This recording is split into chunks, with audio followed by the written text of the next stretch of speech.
The Pacific sky looks calm from the ground, but from inside a bomber, it's hell painted blue. February 3, 1943, 14,000 feet over the Solomon Islands. A squadron of B-25 Mitchells drones eastward, silver bellies glinting in the sun. Beneath them, the ocean burns with reflected light. Ahead, a Japanese convoy. Behind, nothing but open water and bad odds. In the tail of one bomber sits Corporal Daniel Deke Lawson, 21 years old, farm kid from Kansas. He's alone in his glass bubble, hands gripping the twin 50-cal handles, oxygen mask fogging with every breath. The intercom snaps. "Bandits, 6 o'clock low. Zeros incoming." He twists the turret, metal whining under the strain. Below, sunlight flashes off the curved wings of A6M-Zeros clawing up from the sea. They're faster, lighter, and meaner. The kings of the climb and turn kill. Lawson's pilot, Captain Mark Ellis, shouts through the static, "Stay sharp, Deke. They'll come under and roll up on you." And then, the world erupts. Tracers whip past his turret like flaming needles. A Zero dives under the belly of the bomber, vanishing from sight. And that's when Deke knows he's blind. The tail guns can't depress far enough to hit anything below. He can only wait for the fighter to pull up into his dead zone and tear him apart. He clenches the triggers anyway, firing into empty blue. A half-second later, the Zero's cannons light up. Green flashes, a line of holes walking toward him. "Tails hit! We're hit!" someone screams. The smell of burning paint floods the cabin. Deke ducks as rounds shatter the glass inches from his head. His turret jams on its rotation stop. He's trapped. Can't aim, can't return fire. But then something primal flickers. He slams the yoke forward, forcing the barrels down past their limit. Metal groans, rivets pop. He knows he's not supposed to. It could rip the tail open. But he does it anyway. The next moment defines his life. He squeezes the triggers. The guns roar downward into the ocean's glare. For one impossible second, the Zero flies straight into the stream of bullets and disappears in a bloom of orange flame before it can even start its turn. Over the intercom, silence. Then, "Jesus Christ, Deke, what the hell did you just do?" He doesn't know, not yet, but what he just did, firing backward and down, would change how every bomber gunner in the Pacific fought from that day on. It hadn't always been like this. Back on the ground at Henderson Field, they used to joke that the B-25 was half plane, half coffin. Too slow to outrun, too big to hide, too fragile to shrug off the Zero's cannons. In the early months of '43, the numbers were brutal. The 38th Bomb Group lost 22 aircraft in 30 days.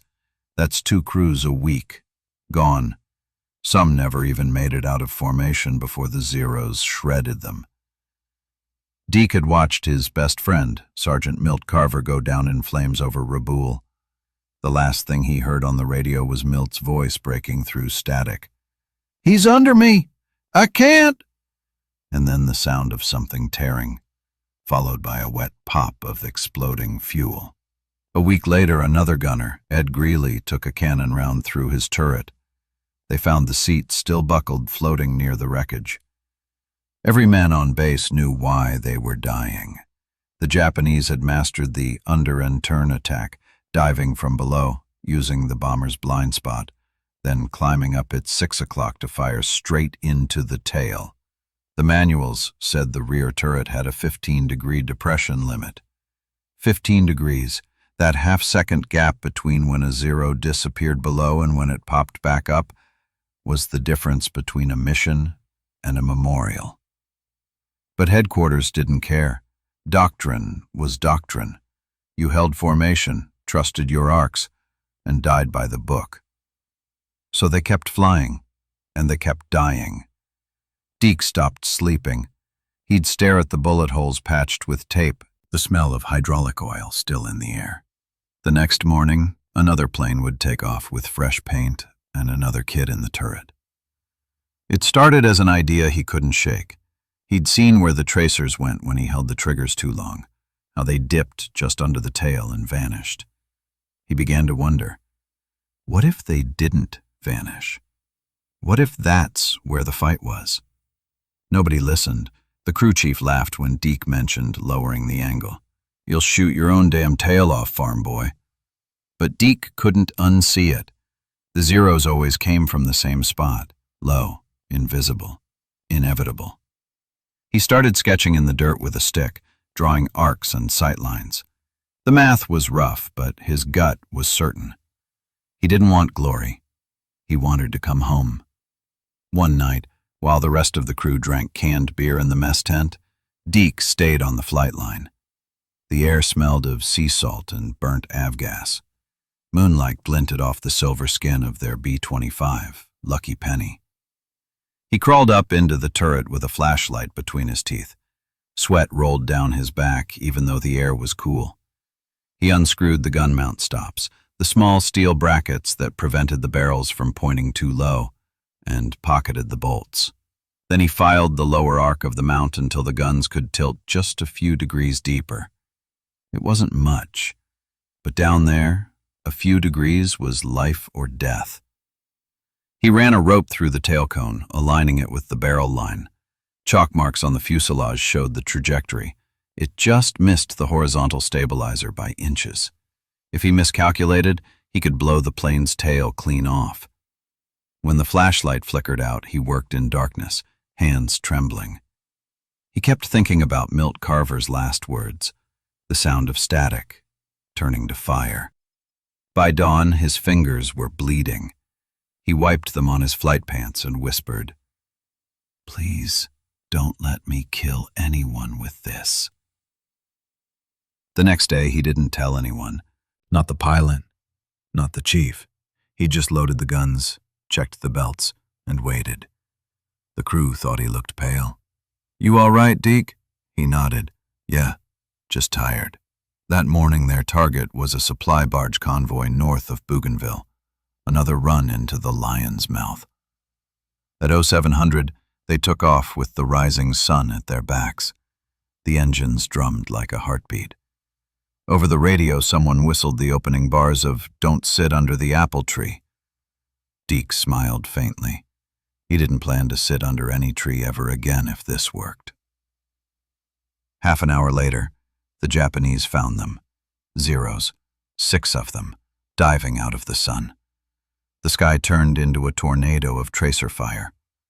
Captain Ellis shouted, "Break left! Keep formation!" Deke's turret rattled. He tracked 1 zero. It slid underneath the bomber, just as always. He waited, felt the tremor in his hands. His thumb hovered over the trigger. He forced the guns down past regulation, the modified brackets groaning. The Zero began its climbing turn, wings catching the light, pilot's helmet visible for a heartbeat, and Deke squeezed. 200 rounds in 3 seconds. The tracers met the Zero mid-climb, slicing through its engine. The plane blossomed into orange fire, scattering pieces across the sea. For a second, Deke couldn't breathe. He thought maybe he'd hallucinated it. Then over the radio, "Tail gun got him! Holy hell, tail gun got him on the climb!" He didn't answer. His gloves were shaking. The gun smoked. He just stared at the falling wreck and whispered, "That's for you, Milt." Word spread fast on the airstrip.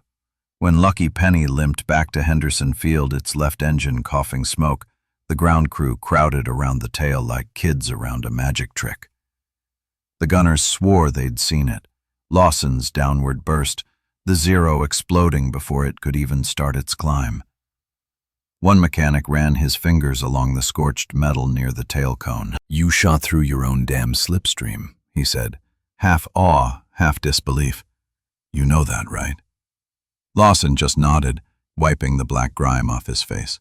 His ears still rang. That night in the mess tent, men kept asking questions. How far'd you pull her down? You sure you didn't hit the stabilizer? You aiming blind? He didn't brag, didn't call it a trick. He just said, "It works if you're desperate enough." But desperation spread faster than orders ever could. Back then, nobody talked about fear, not out loud, but you could smell it in the sweat-stiff flight suits hanging outside the barracks. You could see it in the way the mechanics kept a spare cot ready every morning because someone's bunk would be empty by nightfall. Command chalked up losses to enemy efficiency. Pilots whispered it was cursed airspace, but every gunner knew the truth. The design flaw was killing them. The tail guns on the B-25 couldn't depress far enough. Regulations forbade modifications. Field manuals were gospel. And to the brass, gunners were replaceable. But Lawson couldn't unlearn what he'd seen in the gun sight, that blind gap under the tail, the one every Zero used like a knife wound. He started working quietly with a maintenance corporal named Ralph Ortiz, who'd lost 2 brothers in separate bomber crews. Ortiz was the kind of man who'd bend a rule if it meant saving a friend. Under moonlight, in the far corner of the revetment, they started filing mounts one by one.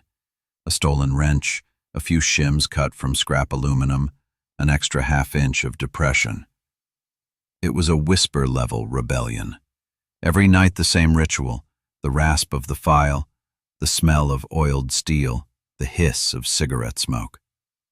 They'd pause whenever headlights swept the flight line, hearts pounding, pretending to check tire pressure if anyone asked. At dawn, Ortiz would walk away muttering, "No paperwork, no questions." Lawson tested the new angle by hanging a flashlight from a rope, aiming through the tail cone. The beam passed clean, no reflection off the fuselage. "Perfect," he whispered, like he'd just built a secret doorway out of hell. Still, the guilt gnawed at him.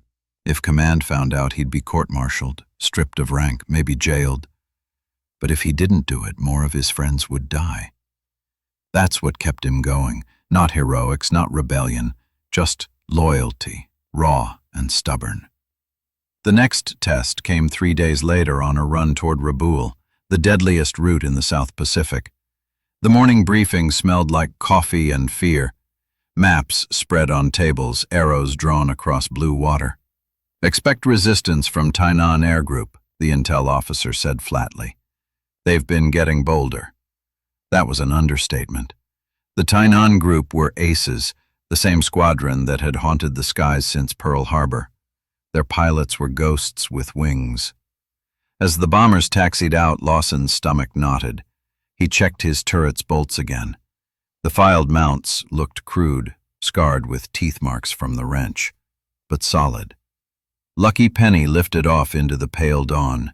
The horizon bled orange as the islands shrank behind them.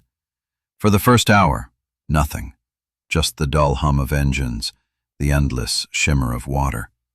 Then, the call. "Bandits, 2 o'clock low, 4, maybe 5. Ellis's voice hardened. "Hold formation. Gunners, eyes open." Lawson adjusted his oxygen mask. Sweat crawled down his neck. The air smelled like hot metal and fear. He saw them before anyone else, specks growing fast, slicing through the haze. Zeros. The first dive tore through the formation. A bomber 2 slots over burst into flame, wings shearing away, no chutes. "Jesus," someone whispered over the intercom. Lawson's heart hammered. He tracked 1 Zero streaking beneath Lucky Penny, its wingtips flicking silver. He could almost see the pilot's goggles. He pushed the guns down, further than they were ever meant to go. The barrels cleared the edge of the cone by a hair. He waited, counting breaths. The Zero began to climb, nose up, lining up its cannons. Lawson fired. The guns thundered. The tracers curved down, then up, slicing across the Zero's path. The rounds hit the belly, punched through the cockpit, ignited the fuel. The fighter blew apart in a bloom of orange, debris tumbling past the tail. The turret filled with the smell of burned cordite. His teeth rattled from the recoil. "Got one! Tail gun got one mid-turn!"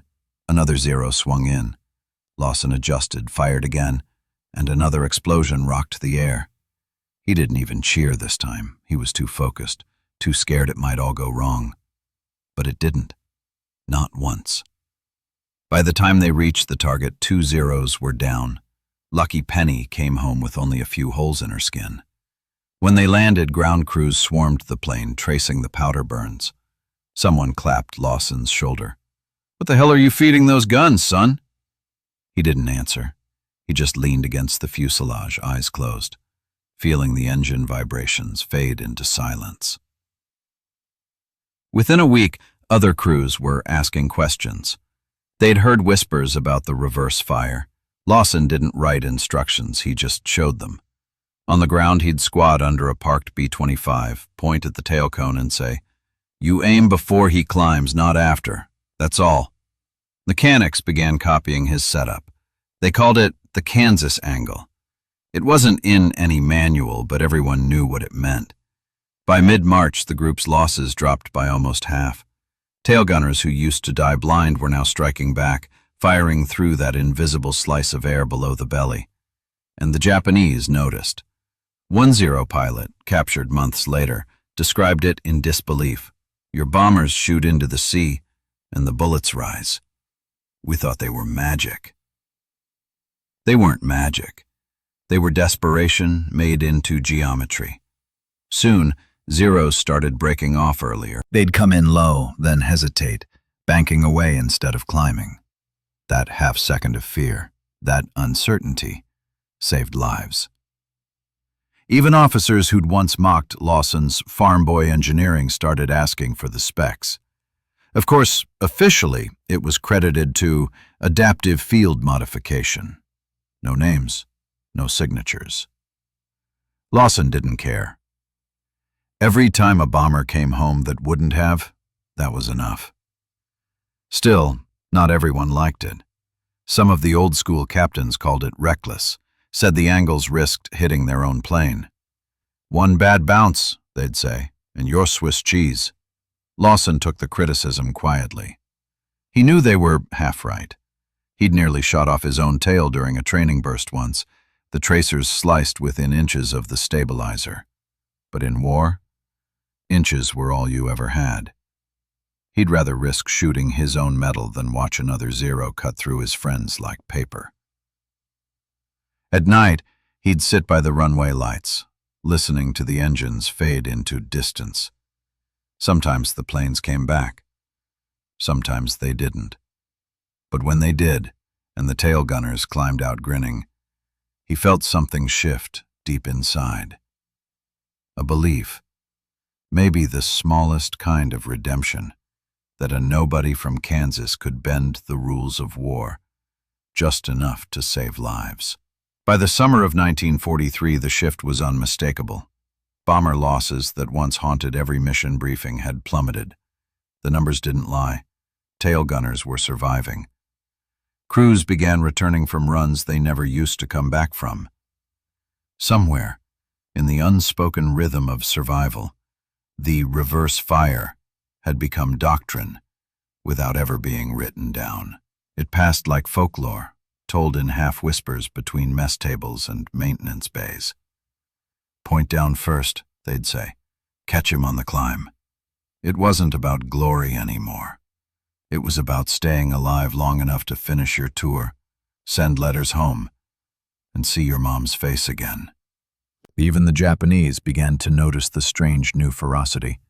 Their after-action reports described American bombers as shooting upward from below their own tails. Some pilots thought the Americans had developed a new tailgun model. Others refused to believe it, calling it phantom fire. In reality, it was one man's unapproved wrench job. By late August, the 38th Bomb Group had a new nickname among pilots, the Ghost Squadron. They weren't ghosts because they vanished. They were ghosts because they kept coming back. On base, the scuttlebutt said, "They don't die like the others." During downtime, mechanics began engraving little K symbols near the tail guns, not for kills but for Kansas, the birthplace of the trick. Lawson didn't like the attention. Whenever someone offered to buy him a drink, he'd wave it off. "Save it for the ones who didn't make it," he'd say. But the story refused to die. A correspondent from Stars and Stripes came through the island and tried to interview him. Lawson refused, said it wasn't his story to tell, said he was just tired. That night he lay awake listening to rain on the tin roof of his barracks. Lightning flickered across the runway, lighting up the rows of patched bombers. He wondered if maybe all inventions born from fear should stay nameless. The war rolled on. Missions got bloodier. The Zeros kept coming, but never again with that same invincible confidence. For every American bomber they burned, another seemed to hit back harder. And the Japanese pilots, once sure of their perfect underturn, began to brake earlier, pull wider, make mistakes. In the air, hesitation was death, and now it was theirs. A single forgotten act of disobedience had rippled across thousands of miles of sky. Then came the mission that almost ended Lawson's story. It was October 1943. The raid was over Kahili, one of the most fortified Japanese airfields in the Solomons. The flak that morning was so thick you could have walked on it. Half the formation never made it home. Lucky Penny came out of the bomb run smoking, left engine coughing blood-red fire. Ellis's voice cracked over the radio. "Feathering left prop. Deke, keep us clean back there." Lawson could barely see through the soot streaking his canopy. The turret motors whined, half-seized. Then, 3 Zeros appeared. Low, close, relentless. The first came in from below, the old maneuver. Lawson forced the guns down, firing blind into the haze. The tracers met the Zero's climb perfectly, shattering its wing.